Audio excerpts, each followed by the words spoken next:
Hello dear students, welcome again to the next class of algebra. तो बच्चों, last lecture में हमने rank आपको निकालना सिखाया था यूजिंग एलिमेंट्री ट्रांसफॉर्मेशन। तो चलिए एलिमेंट्री ट्रांसफॉर्मेशन की हेल्प से हम कुछ और क्वेश्चन करेंगे ताकि आपका कॉन्सेप्ट क्लैरिटी हो जाए। तो क्वेश्चन है, one more question, find the rank of matrix given by one. हमें एक मैट्रिक्स गिवन है तो हमें रैंक निकालना है इस मैट्रिक्स का यूजिंग एलिमेंट्री ऑपरेशंस।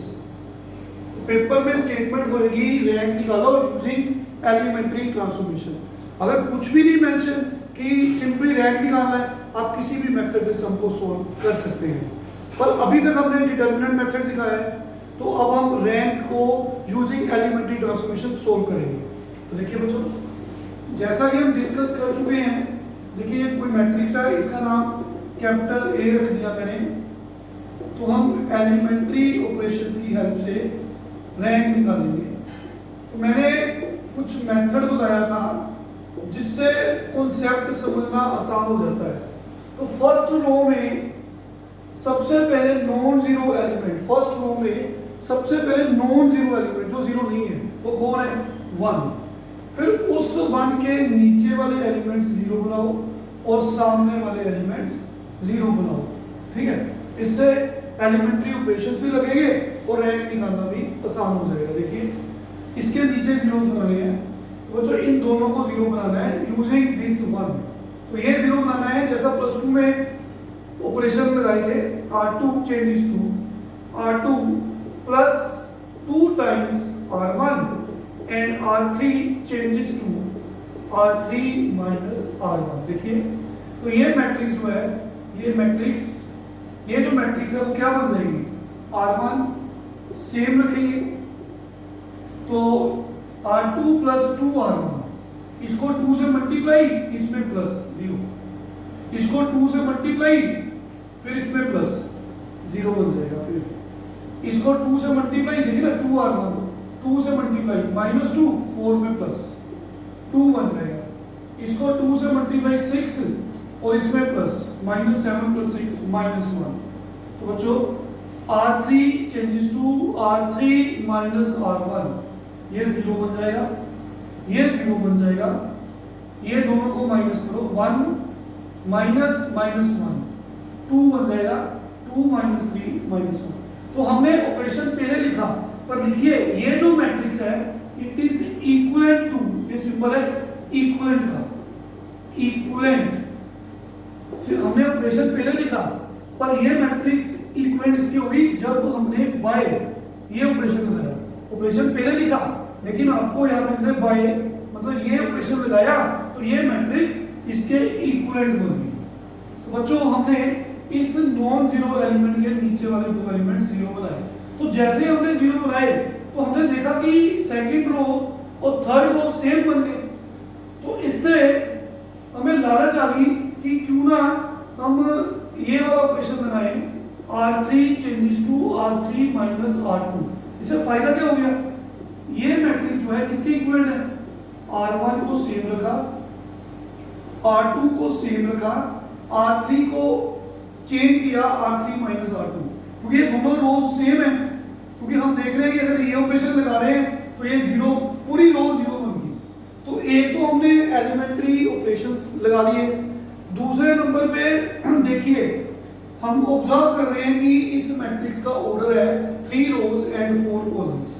तो हमें 4/4 का कोई डिटरमिनेंट यहाँ पे नहीं मिलेगा।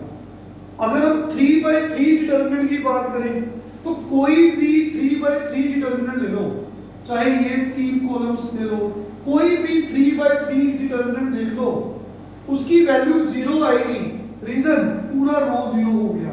तो हियर 3/3 का डिटरमिनेंट जो होगा, determinant of order 3 that is 3/3 vanish, उसकी वैल्यू 0 आएगी। रीजन सबको क्लियर है, पूरी रो 0 है। आप कोई भी 3/3 डिटरमिनेंट ले लो, उसको सॉल्व करोगे तो उसका आंसर 0 आएगा।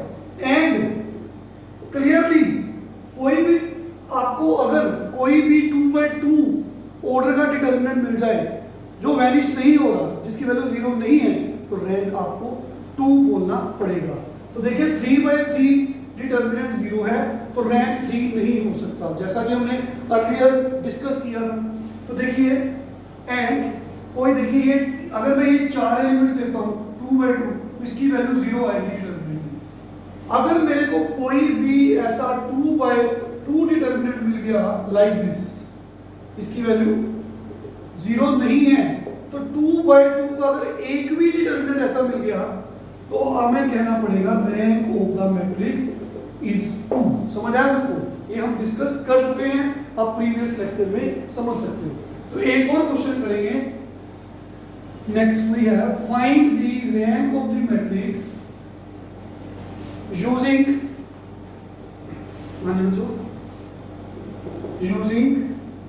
Elementary transformation. Rank of the matrix using, देखिए जो अच्छा सा क्वेश्चन कराते हैं, थोड़ा सा बढ़िया क्वेश्चन कराते हैं आपको।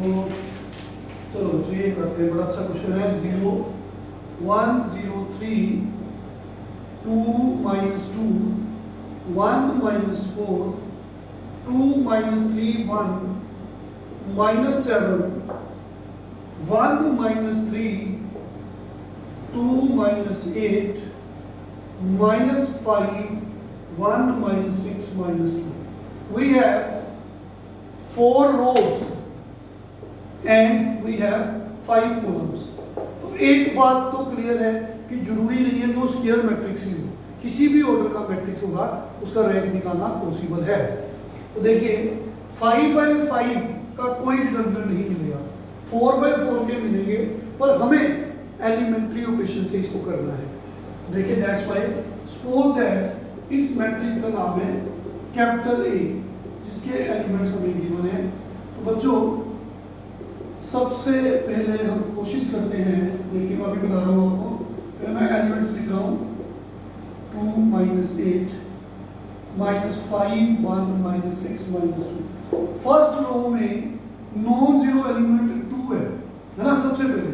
लेकिन अगर मैं यहाँ पे, क्योंकि हमारी कोशिश है कि जिसको हमने सबसे पहला एलिमेंट उसको 1 बनाना है, तो 1 बनाने के बहुत सारे मेथड हैं, लेकिन क्लियरली आप देखिए अगर आप रो 1 और रो 2 को इंटरचेंज करते हो, अगर आप ये ऑपरेशन लगाते हो R1 इंटरचेंजेस विद R2, तो बच्चों आप देख सकते हो कि फर्स्ट रो में फर्स्ट एलिमेंट 0 बना दिया, इससे कैलकुलेशन इजी हो जाती है। R1 और R2 को इंटरचेंज कर दिया, reason very first element is 0। तो इसको 1 बनाने के लिए ठीक है बहुत सारे ऑपरेशंस हैं, लेकिन इजी ऑपरेशन, इजी स्टेप क्या नजर आ रहा है, R1 और R2 को इंटरचेंज कर दो, बाकी सेम रखेंगे लाइक दिस। ये आ गया। तो बच्चों मेथड पुराना ही है, सबसे फर्स्ट एलिमेंट फर्स्ट रो में 1 है, उसके नीचे सारे एलिमेंट 0 बना दो, फिर उसके सामने वाले सारे एलिमेंट्स 0 बना दो। देखिए लाइक दिस। तो यहाँ पे ये मैट्रिक्स इसके इक्विवेलेंट है जब ये ऑपरेशन लगा। तो देखिए ये तो पहले से ही 0 है, ये पहले से ही 0 है, इसको 0 बनाने के लिए आपको ऑपरेशन लगाना है। हाँ जी मतलब ये सबको याद है, R4 changes to R4 -3 times R1। इसको 3 से मल्टीप्लाई करेंगे, इसमें से माइनस करेंगे, तो ये मैट्रिक्स इक्विवेलेंट हो जाएगी। R1 को सेम रखा जाएगा, R2 सेम है, देखिए R3 सेम है। अब बच्चों R4 changes to R4 -3 R1, इसको 3 से मल्टीप्लाई, इसमें से माइनस, इसको 3 से मल्टीप्लाई -6, -4 में माइनस करो -6, इट कम्स टू बी 2, ये 2 बन जाएगा। फिर देखिए इसको 3 से मल्टीप्लाई किया -9, -7 में -9 के प्लस का बन जाएगा, तो फाइनली यहाँ पे 2 आ जाएगा। इन द सेम वे इसको अगर आप 3 से मल्टीप्लाई करोगे, ठीक है बच्चों, तो ये -9 होगा, -8 में माइनस करोगे तो -8 + 9 आपके पास आंसर 1 आएगा। इसको आपने 3 से मल्टीप्लाई किया तो -2 - 3 इज -5। आई होप यहाँ तक क्लियर है सब। फर्स्ट रो में फर्स्ट एलिमेंट को 1 बनाने के बाद उसके नीचे वाले सारे एलिमेंट्स 0 बनाओ। नेक्स्ट स्टेप में इस 1 के सामने वाले सारे एलिमेंट 0 बनाओ यूजिंग कॉलम ऑपरेशंस। तो बच्चों देखिए,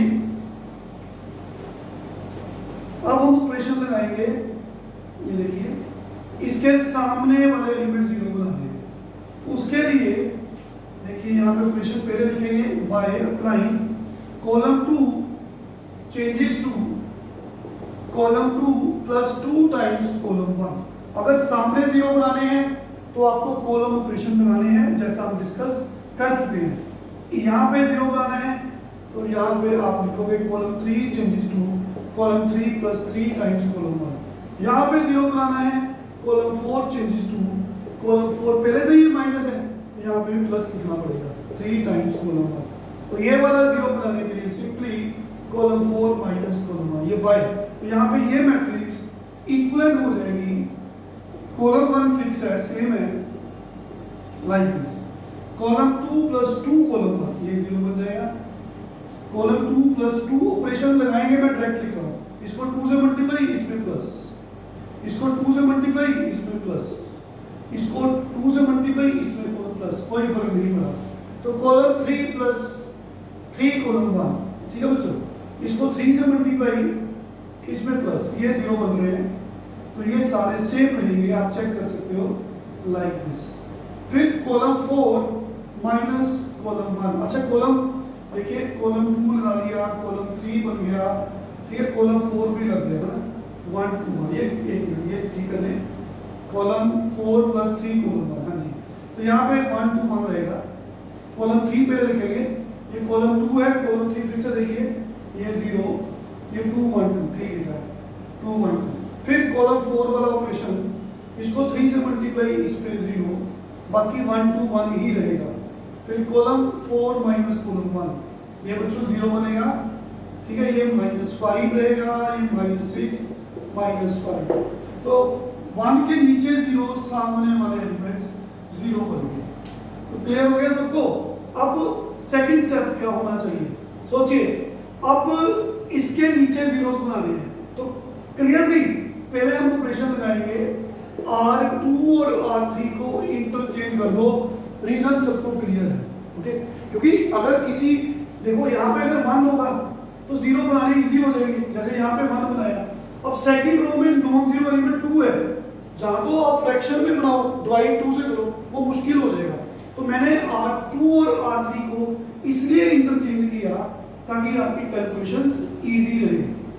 दिस R2 और R3 को इंटरचेंज किया, ये R3 के एलिमेंट्स R2 में चले गए, R2 के एलिमेंट्स R3 में लिख देंगे, R4 को सेम रखेंगे। समझ आ गई सबको? तो बच्चों इससे फायदा क्या हुआ? बहुत बड़ा फायदा हो गया। देखिए R3 और R4 बिल्कुल सेम है। इससे फायदा ये हुआ, अगर मैं R4 को चेंज कर दूं, जैसा हम डिस्कस कर चुके हैं पहले भी, 2 रोज सेम है तो पूरी रो 0 बन जाएगी। तो ये मैट्रिक्स इक्विवेलेंट हो जाएगी जब ये ऑपरेशन लगेगा। R1 को सेम रखेंगे, R2 को भी सेम रखा जाएगा, R3 को भी सेम रखा जाएगा। अब R4 माइनस R3 0 0, क्योंकि 2 रो सेम हो गए। बच्चों अब हमारे पास देखिए, इसके नीचे जीरोस, इसके सामने जीरोस। अब देखिए, अब 1 बन गया। अब बच्चों इसके नीचे 0 बनाओ, इसके सामने 0 बनाओ, जैसा हम ऑलरेडी डिस्कस कर चुके हैं। ओके, सो देखिए, अब बच्चों इसके नीचे 0, इसके सामने 0। अब ये 1 के नीचे 0 बनाओ, उसके लिए R3 changes to R3 minus 2 times R2, and ये तो पहले से ही 0 है, इसको छोड़ दो। तो देखिए, तो ये मैट्रिक्स जो है इक्विवेलेंट हो जाएगी। R1 सेम रहेगा, 1 0 0 0 एंड 0। सेकंड रो सेम रहेगा, 0 1 1 2 minus 6। R3 changes to R3 minus 2 R2, तो ये 0 रहेगा। इसको 2 से मल्टीप्लाई, इसमें से -0। इसको 2 से मल्टीप्लाई, इसमें से माइनस 0, इसको 2 से मल्टीप्लाई, इसमें से माइनस, तो वी हैव -3, इसको 2 से मल्टीप्लाई -12 और -5 में माइनस करेंगे। हाँ जी, ये वाला तो बच्चों ये आ जाएगा, देखिए ना, R3 -2 R2, तो क्या बनेगा ये वाला स्टेप, -R3 -2 इंटू -6 -5 + 12। अगर इसकी वैल्यू देखें 7 आ रही है। R4 को सेम रखेंगे क्योंकि वो सारा रो 0 है। अब 1 के नीचे 0, सामने 0, सेकंड रो में 1 है, उसके नीचे 0, उसके सामने 0 बनाने हैं। बच्चों अगर इस 1 के सामने 0 बनाने हैं तो हमें कॉलम ऑपरेशन से लगाने पड़ेंगे बाय अप्लाइंग। देखिए यहाँ पे 0 बनाना है तो column 3 changes to column 3 minus column 2, हाँ जी, column 4 changes to column 4 minus 2 times column 2 and column 5 changes to column 5 plus 6 times column 2। I hope clear है सबको। तो बच्चों इसके नीचे 0, इसके सामने 0, column 3 minus column 1, column 3 minus column 2, column 4 minus 2 times column 2, column 5 changes to column 5 plus 6 times column 2। okay, तो we have ये ऑपरेशन लगाएंगे, कॉलम 1 सेम रहेगा, कॉलम 2 सेम रहेगा, कॉलम 3 माइनस कॉलम 2, ये 0, ये भी 0, ये भी 0, ये भी 0। बच्चे कॉलम 4 माइनस 2 कॉलम 2, 0 माइनस 0, ये भी 0 बन जाएगा, ये -3, ये 0, 0 माइनस 6 7 0। इस 1 के नीचे 0, सामने 0, इस 1 के नीचे 0, अब सामने 0 बनाने हैं। तो बच्चों इसको भी 0 बनाना, ये भी हमें लिखना है। देखिए ये भी ये लिखेंगे हमने ना, ये भी 0 बनेगा। ये देखिए फिर से ये स्टेप देखेंगे, हाँ ये भी तो 0 बन गया, ये भी तो 0 बन गया। ये ऑपरेशन लगाया जब तो ये भी 0 बन गया। इसके नीचे 0, इसके सामने 0, इसके नीचे 0, इसके सामने 0। अब बच्चों यहाँ पे देखिए, यहाँ पे इसके नीचे 0 है, सामने 0 बनाना है, तो क्यों ना पहले इसको 1 बना दे। 1 बनाने के लिए मैं कॉलम 4 को चेंज कर रहा हूं, जब column 4 changes to column 4 divide by -3, that is -1/3 column 4। समझ आया सबको? बच्चों इसके नीचे 0, सामने 0, इसके नीचे 0, सामने 0, ठीक है। अब थर्ड रो में फर्स्ट नॉन जीरो एलिमेंट -3 है, इसके नीचे 0, सामने 0 बनाना है। तो 0 बनाने के लिए हम ऑलरेडी बता चुके हैं, पहले यहाँ पे 1 बनाओ। 1 बनाने के लिए मैं पूरे कॉलम को -3 से डिवाइड कर रहा हूँ, दैट इज -1/3 से मल्टीप्लाई कर रहा हूँ। तो ये बच्चों फर्स्ट कॉलम सेम रहेगा, सेकंड कॉलम सेम रहेगा, थर्ड कॉलम को सेम रखा, फिर मैंने इसको -3 से डिवाइड किया 1, ये तो ये बच्चों समझ आ गया सबको। तो बच्चों अब ये 0 बनाना है, तो आपको दिख रहा है ऑपरेशन, कॉलम 5 चेंजेस टू क्या बनेगा 1 2 3 4 5, column 5 changes to column 5 -7 times column 4, तो it is equal to column 1 is same. थोड़ा बच्चे प्रैक्टिस के साथ कॉन्सेप्ट क्लैरिटी होती है, पर जो हमने मेथड डिस्कस किया है it is really very easy method. कोई भी क्वेश्चन यूजिंग एलिमेंट्री ऑपरेशन होगा तो आप ऐसे करेंगे, कोई प्रॉब्लम नहीं आएगी। देखिए यहाँ पे ये ऑपरेशन लगा रहा हूँ, तो ये बच्चों 0 हो गए, तो अब ये कॉलम भी 0 है, ये कॉलम भी 0 है। तो क्या आप कॉलम 5, कॉलम 4 और कॉलम 3 को इंटरचेंज कर सकते हैं? बिल्कुल कर सकते हैं। कॉलम 4 और कॉलम 3 को जैसे ही इंटरचेंज किया, column 1 is same, column 2 is same, column 3 and column 4 are interchanged, 0 1, हाँ जी 0 1, ये आ गया, column 3 and column 4 are interchanged। बच्चे फायदा ये 0 वाला कॉलम एंड में रख दिए, तो अगर 4/4 की कितना ऑर्डर है 1 2 3 एंड 4/5 की ये मैट्रिक्स है, 4/4 डिटर्मिनेंट तो वैनिश हो गया क्योंकि पूरी रो 0 होगी, तो क्या 3/3 कोई डिटर्मिनेंट है जो वैनिश नहीं हो रहा, clearly determinant of order 4/4 that is 4 vanish, rank 4 नहीं है। एंड क्लियरली मैंने बच्चों ये 3/3 का एक डिटर्मिनेंट ढूंढ लिया, अगर एक भी ऐसा डिटर्मिनेंट 3/3 का मिल गया जिसकी वैल्यू सोल्व करके देखो वो 1 आ रही है, 0 नहीं है, तो आपको बोलना पड़ेगा rank of the matrix is the order of the matrix determinant. This is answer. तो बच्चों आज आप ट्रांसफॉर्मेशन से बाकी क्वेश्चन ट्राई करेंगे, नेक्स्ट लेक्चर में हम अगली टाइप से आपको क्वेश्चन रैंक निकालना सिखाएंगे। Thank you very much, take care.